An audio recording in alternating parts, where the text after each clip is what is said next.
Taga Mindanao kasi ma'am ang asawa ko. Umuwi siya doon. Yun po yung, minsan po ma'am kasama yung anak ko. Yun yung hindi ko makakalimutan kasi sobrang sakit ma'am kasi iniwan nila ako minsan. Sobrang nahihirapan po ako ma'am na minsan may trabaho ako, yung anak ko, walang nag-aalaga minsan. I love you.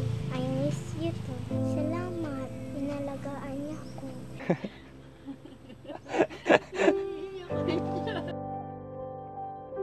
Nagpapasalamat ako kay Ma'am Maricel na ako po yung napili niya. Sobrang salamat po. Sana po mas marami pang taong matulungan niya ma'am ng mga nangangailangan. Maraming salamat.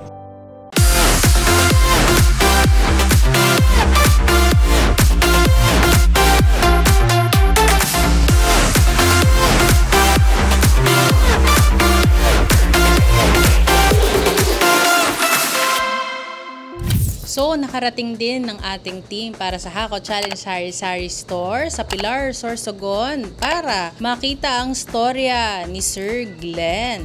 So, panoorin po natin to.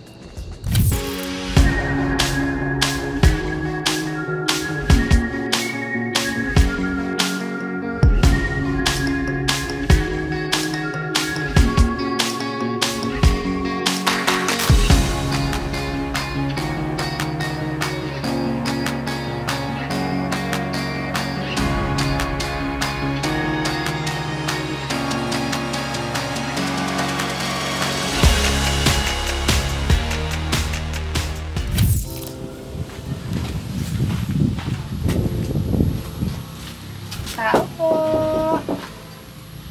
Tao po. Hi, sir. Sir, good afternoon po. Glenn Felix Medolyar, 27 na po. Ilan po ang anak? Isa po. Nag-aaral po yung anak. Yes ma'am. Anong grade na po siya, sir? Grade 3 na po ma'am. Kamusta naman, sir, yung buhay dito? Mahirap ma'am pero kinakaya. Anong work ng asawa ko, sir? Caregiver po ma'am. So, anong trabaho niyo, sir? Sa ngayon po ma'am wala kasi nag-alaga ako ng anak ko ma'am. Pero ma'am sa sideline po ako ma'am. Minsan po sa koprahan. Nagko-kopra po ako ma'am. Magkano, sir, yung kinikita niyo pag sumasideline kayo? Depende po sa ma'am, sa bunga. Pero yung po, pag may kopra po kayo na Mga 2,000 ganyan. 2,500. Isang- Mga po yan, 5 days o 1 week. Sobrang nahihirapan po ako ma'am na minsan may trabaho ako, yung anak ko, walang nag-aalaga minsan. Iniiwan ko muna siya ma'am minsan dun sa kapatid ko ma'am. Minsan dito sa kapitbahay ko. Sanay na po yan ma'am. Yun nga yung palaging nagtatrabaho yung asawa ko, palaging wala dito. Nasasanay na lang siya na palaging minsan wala ako din, minsan mag-isa siya. Minsan ma'am pag nag-aaway kami ma'am, taga Mindanao kasi ma'am ang asawa ko. Umuwi siya doon. Yun po yung, minsan po ma'am kasama yung anak ko. Yun yung hindi ko makakalimutan kasi sobrang sakit ma'am kasi iniwan nila ako minsan. Yung minsan nag-away kami ma'am tungkol din sa, minsan sa trabaho ko minsan ma'am pag nandito siya. Minsan kasi nagsiselo siya minsan. Tapos minsan matagal ako umuwi. Yun po yung problema namin. galing sa trabaho. Apo. Yung mama ko kasama niya, magkasama po sila. Iisang matanda lang po yung inaalagaan. Yung regarding pala, sir, dyan sa tindahan niyo, Ma'am yan, lugi-lugi yan ma'am nung inautang-utang kasi ma'am yung puhunan. Tapos yung puhunan namin nun ma'am, din, inuutang din namin. Kaya kumbaga, nautang din nila, minsan din nakabayad yung iba. Yun yung kinalugian po niyan ma'am. So ngayon, sir, since di ba magpapatayo tayo Apo, sa ma'am. sari-sari store. Lesson learned na po ma'am. lesson learned. Paano yung kuryente niyo dito, sir, tsaka tubig? Nawawalan ba or continuous naman? Yung kuryente ma'am, continuous po, okay. Hindi na po nawawalan. Yung tubig lang po ma'am, yung nawawalan dito. Nag-iigib po kami sa balon. Tapos minsan ma'am, walang tubig yung balon. Ganun po. Paasan po kayo pag ganun? Nag-iigib kami ma'am yan minsan sa, sa sentro. Kasi may manawasa doon ma'am.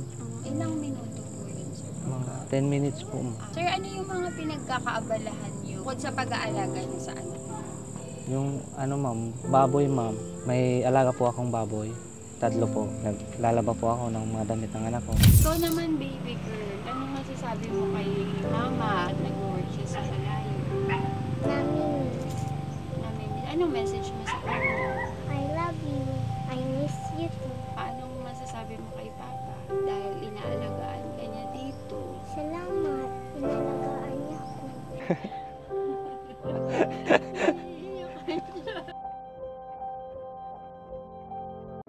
Message ko sana wag siya magbago. Tapos sana may nanalo ako sa sari-sari store ma'am. Mag-stay na siya dito para din sama-sama na rin kami 3. Bakit ka, sir, sumali sa sari-sari store giveaway Miss Maricel Tulfo? Unang-una ma'am yung para ma'am sa asawa ko ma'am. Kasi palagi siya ma'am nagtatrabaho sa Manila eh. Para rin may tindahan na siya, libangan siya para huwag na siya magtrabaho. Ano pong masasabi niyo ngayon na makakatanggap kayo ng sari-sari store galing kay Miss Maricel? Nagpapasalamat ako kay Ma'am Maricel na ako po yung napili niya kasi sobrang kailangan ko talaga ma'am kasi para din yung asawa ko talaga ma'am huwag na magtrabaho. Sobrang salamat po ma'am. Sana po mas marami pang taong matulungan niya ma'am ng mga nangangailangan. Maraming salamat. Mga ipapangako mo na papalaguin ko po yung binigay na sari-sari store.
Tinatayo na natin ang bagong munting sari-sari store mo. Ano yung nararamdaman mo? Masaya ma'am. Excited kasi matatayo na ulit yung tindahan ko. Tindahan, sari-sari store namin ma'am.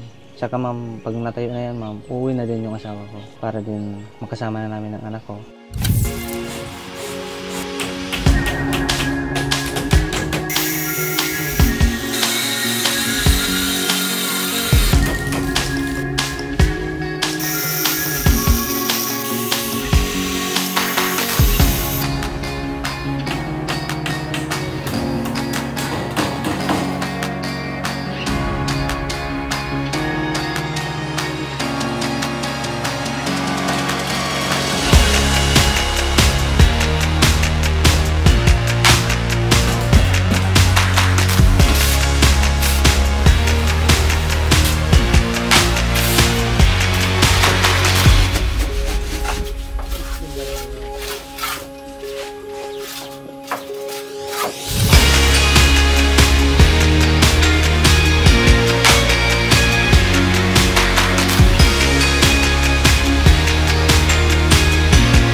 Maraming salamat po, lalong-lalo po sa taas, kay Lord. Pangalawa po, maraming salamat po kay Mama Maricel Tulfo po. Kasi isa po ako sa maswerteng nabigyan ng sari-sari store. Saka po, maraming salamat din po sa lahat ng staff. Tapos sa lahat po ng tumulong para mabuo po itong tindahan namin, sari-sari store. Salamat po, maraming salamat po sa pamilya ko, sa asawa ko, sa Labs. Umuwi ka na, may sari-sari store na tayo. Pagtulungan natin itong palaguin para dito ka na lang palagi. Mahal na mahal kita.